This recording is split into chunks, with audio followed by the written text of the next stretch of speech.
Rápidamente en nuestra recta final vamos a presentar, tenemos el gusto de contar con el doctor Miguel Ángel Valdovinos Díaz. We have Dr. Valdovino Díaz with us, specialist in gastroenterology and endoscopy in the National Institute of Medical Science and Nutrition. And he performed his research fellow in the gastrointestinal motility in Mayo Clinic in Rochester, Minnesota, and is member of the National Academy of Medicine, has been member of the Committees of Education in the American Association of Gastroenterologists from the clinical parameters organization. He is president of the Mexican Association of Gastroenterology in 2014, active member of several scientific associations, national and international associations, and author of over 70 articles in indexed magazines. De 9 libros de gastroenterología. Ha sido editor titular de la Revista de Gastroenterología de México y revisor internacional de International Journal of Gastroenterological Endoscopy. Actualmente es jefe del Laboratorio de Motilidad Gastrointestinal del Departamento de Gastroenterología del Instituto Nacional de Nutrición, de Ciencias Médicas y Nutrición, profesor titular de especialidad de Gastroenterología y Motilidad Gastrointestinal y director del Centro de Entrenamiento de la Ciudad de México y de la Organización Mundial de Gastroenterología. Nos va a dar el tema de la dieta de eliminación, es efectiva en el tratamiento de la esofagitis eosinofílica. Muchas gracias. Doctor Valdovinos. Muchas gracias, Cristina. Gracias a Ana Berta también por su amable invitación. Yo no soy nutriólogo, ¿sí? Y me han asignado un tema complicado, que es la esofagitis eosinofílica. Levanten la mano, ¿quién ha visto un paciente con esofagitis eosinofílica? Los gastroenterólogos. Los nutriólogos, ¿quién ha visto pacientes con esofagitis eosinofílica? Nayeli, muy bien. Bueno, pues vamos a analizar qué es esto. Primero hay que definir la enfermedad. La definición clínica es que debe de haber síntomas de disfunción esofágica, y desde el punto de vista histopatológico debe demostrar inflamación predominantemente por eosinófilos, más de 15 eosinófilos por campos de alto poder, es el umbral mínimo para el diagnóstico. Tiene que ser una enfermedad confinada al esófago. Otras causas de eosinofilia esofágica deben de ser descartadas, sobre todo la eosinofilia que responde a los inhibidores de bomba de protones. La enfermedad debe remitir con dietas de exclusión o esteroides tópicos o ambos, y debe de diagnosticarse con los criterios clínicos e histopatológicos. ¿Cuál es la fisiopatología de esta enfermedad? Aunque la epidemiología en los países anglosajones va en aumento y nosotros en México vemos rara vez casos de esofagitis eosinofílica, eso no quiere decir que no estemos al tanto de esta enfermedad. Esta es una diapositiva del New England Journal of Medicine en donde demuestra cuáles son los eventos que causan esta enfermedad. Es una enfermedad 100% alérgica, contribuyen algunos factores genéticos, hay polimorfismos asociados a la enfermedad, pero sobre todo los alergenos del medio ambiente, los aeroalergenos, son los principales. Sin embargo, investigaciones recientes han mostrado que el microbioma del esófago puede tener también algún factor fisiopatológico importante.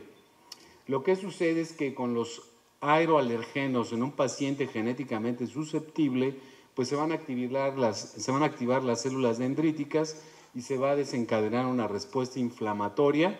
Generalmente una respuesta TH1 está disminuida y una respuesta TH2 incrementada. Esto va a redundar en un aumento de la permeabilidad a nivel de la mucosa esofágica y esto va a favorecer la liberación de mediadores de inflamación como interleucinas, etcétera, lo que va a dar lugar a los cambios macroscópicos característicos de la enfermedad y a complicaciones como la estenosis.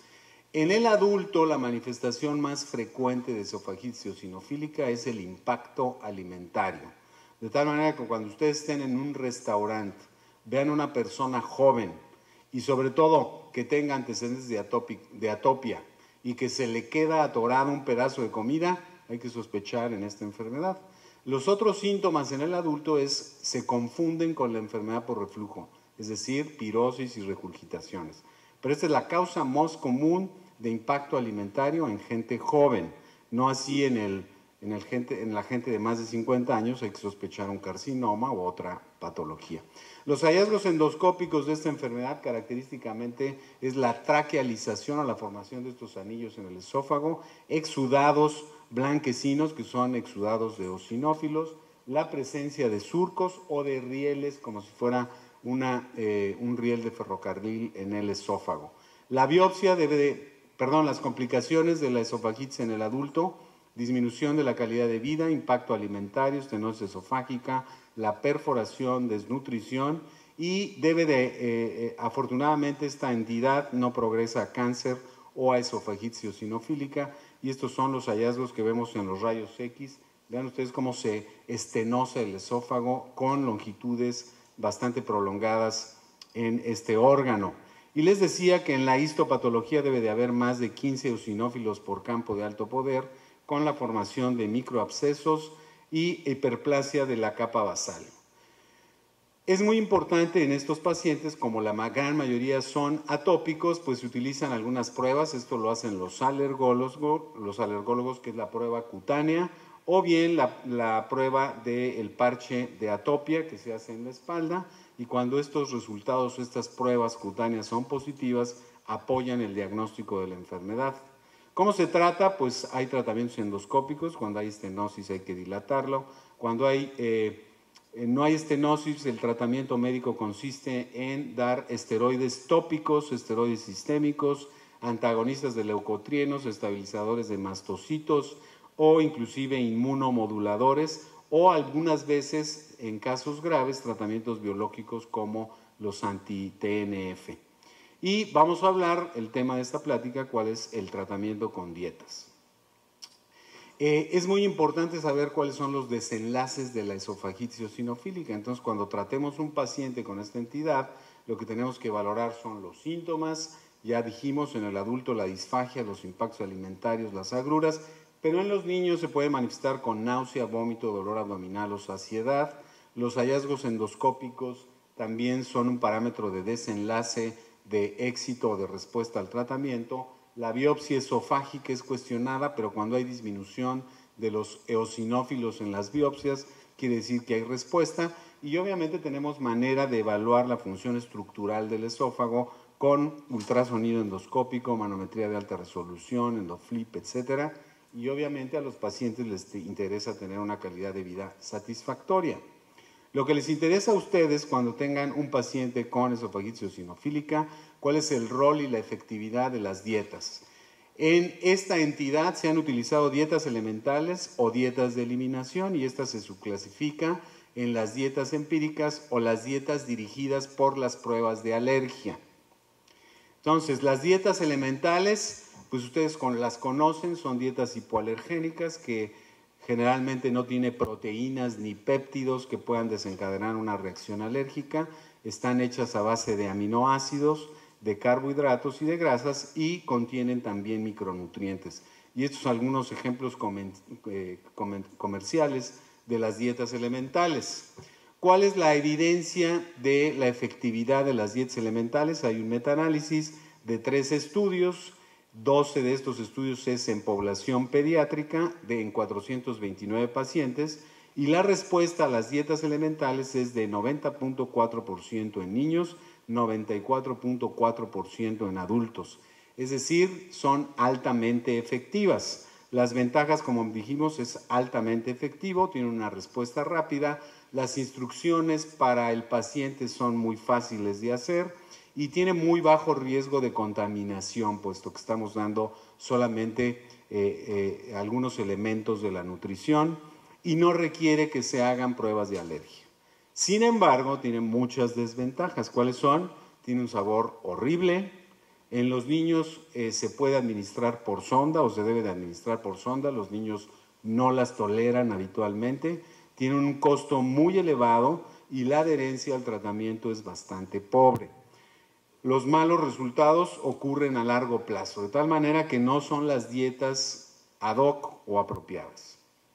¿Cuáles son las dietas dirigidas por las pruebas de alergia? Entonces, el alergólogo hace las pruebas cutáneas, ya sea con parche o con inyecciones, y nos dice que ese paciente es alérgico a determinadas sustancias, y lo que hay que hacer es evitar los alimentos que en las pruebas cutáneas resultan positivas. ¿Cuál es la eficacia de la dieta dirigida por pruebas de alergia? Nuevamente, este metaanálisis nos muestra 14 estudios, 12 realizados en niños, en 626 pacientes. ¿Cuál es la tasa de respuesta? 45.5% en niños, 35% en adultos. Menos efectivas que las dietas elementales. ¿Cuáles son las ventajas? Pues las ventajas es que podemos eliminar de la dieta alimentos específicos, es decir, solo aquellas que dieron positivas en las pruebas cutáneas. Su eficacia, como lo vieron, es bastante relativa, casi un volado, ¿verdad? 50% responden, 50% no responden. Y las grandes desventajas, una elevada variabilidad en la respuesta, y las pruebas cutáneas tienen una baja sensibilidad y especificidad. Es decir, no hay una estricta correlación entre el alergeno que da positivo en una prueba cutánea con la restricción de ese alimento en las dietas. Y obviamente existe alto riesgo de contaminación al momento de preparar los alimentos de este tipo. Entonces, pues los nutriólogos, los gastroenterólogos nos hemos simplificado la vida y entonces tenemos esta dieta empírica, que es la dieta de eliminación de los 6 alimentos que se conoce con las siglas de SFED, que quiere decir los alimentos o los 6 alimentos relacionados con esofagitis eosinofílica. ¿Cuál es la eficacia de estas pruebas? Ahorita les voy a decir cuáles son. 7 estudios, 4 en niños, en 197 pacientes. Respuesta mucho mayor que las dietas dirigidas por pruebas de alergia, 72.8% en niños, 71.3% en adultos. Estos son algunos ensayos para que vean la tasa de respuesta de las dietas elementales comparada con la dieta SFED. ¿Cuáles son los 6 alimentos que más frecuentemente desencadenan esofagitis eosinofílica? Son, aquí lo tienen anotado, la leche, la soya, el huevo, el trigo, las nueces y los mariscos o la comida que se come aquí en Mazatlán, ¿sí? Entonces, no olvidar estos 6 alimentos, los más importantes que desencadenan reacciones alérgicas, y esta dieta está basada en eliminar de la dieta del niño o del adulto estos alimentos. La dieta dirigida por, perdón, esta diapositiva. Bueno, las ventajas de la dieta de eliminación de manera empírica de la SFED, de los 6 alimentos, pues es que es muy fácil de prescribir. Usted nada más les va a decir al paciente, pues tiene que restringirse en esto. Es barata, ¿sí? No afecta mucho el sabor o la variedad de los alimentos, pero sí tiene problemas de apego o la adherencia al tratamiento. Hay otras dietas empíricas, como es la eliminación de la leche de vaca o la eliminación ya no de 6, sino de 4 alimentos, fundamentalmente trigo, leche, huevo y soya, y las ventajas son muy parecidas a la dieta SFED. Ahora, ¿qué hacemos? Ya vimos que probablemente la dieta más costo efectiva sea la dieta SFED, la restricción de los 6 alimentos que más comúnmente desencadenan la esofagitis eosinofílica. Bueno, lo primero que se hace es la fase de remisión, se prescribe la dieta, se evalúa al paciente después de 6 semanas de que el paciente esté apegado a la dieta y se hace endoscopía con biopsia. Obviamente, si el paciente en la endoscopía desaparecen los cambios endoscópicos y en sus biopsias desaparece el infiltrado por eosinófilos, quiere decir que hay una respuesta satisfactoria. ¿Y qué se hace en algunos centros? Pues se hace una fase de reintroducción en donde los pacientes que demuestren remisión histológica con la endoscopía, pues se reintroduce este alimento y se vuelve a biopsiar al paciente para ver si efectivamente se desencadena la esofagitis eosinofílica. La ventaja de esta fase de reintroducción es que ya no van a restringir 6 alimentos, sino probablemente 2 o 3 en los que la fase de reintroducción hayan demostrado que son positivos o que desencadenan la inflamación en el esófago. Obviamente, esto de la fase de reintroducción, imagínenselo, se tiene que hacer biopsias cada 6 semanas después de que se reintroducen alimentos, tiene que ver con costos. Y finalmente la fase de mantenimiento, en donde se eliminan a largo plazo los alimentos identificados. Entonces vean este estudio de la doctora González, en donde el paciente antes de la dieta SFED, ¿sí?, tiene este número de eosinófilos en las biopsias en diferentes pacientes, se hace la dieta SFED, bajan significativamente el número de eosinófilos en las biopsias, es decir, hay una respuesta histológica satisfactoria, y con la reintroducción, vean ustedes cómo la mayoría de los pacientes vuelven a tener inflamación por eosinófilos en el esófago, y esto se refleja en las endoscopías. Vean ustedes, el paciente antes de la dieta SFED tiene todos los cambios endoscópicos de la esofagitis, los surcos, los rieles, la traquealización del esófago. En la fase de tratamiento reduce significativamente los cambios endoscópicos, y cuando se reintroducen los alimentos sospechosos aparecen nuevamente los cambios endoscópicos de la esofagitis eosinofílica. ¿Qué recomendaciones adicionales hay que hacerle al paciente? Pues debe de consumir alimentos de proteínas de alto valor biológico, carbohidratos, fibra, minerales y vitaminas. Deben de ser alimentos frescos, preparados en casa, evitar alimentos procesados o fritos en aceite, dado que estos tienen alto riesgo de contaminación. Por ejemplo, muchos de los panes que se hacen industrializados tienen contenido de lácteos o de huevo, y eso puede ocasionar respuestas alérgicas insospechadas. El paciente que no responde a una dieta de eliminación debe de ser tratado médicamente. En conclusión, la esofagitis eosinofílica es una enfermedad alérgica cuya incidencia y prevalencia están en aumento, sobre todo en poblaciones anglosajones. Hay que sospecharlas en los pacientes, sobre todo en el adulto paciente atópico que tiene impactos alimentarios o síntomas de reflujo. Las dietas elementales y de eliminación son efectivas en la mayoría de los pacientes, siendo la dieta SFED, la de eliminación de los 6 alimentos que desencadenan las reacciones alérgicas, la más costo efectiva. Muchísimas gracias por su atención.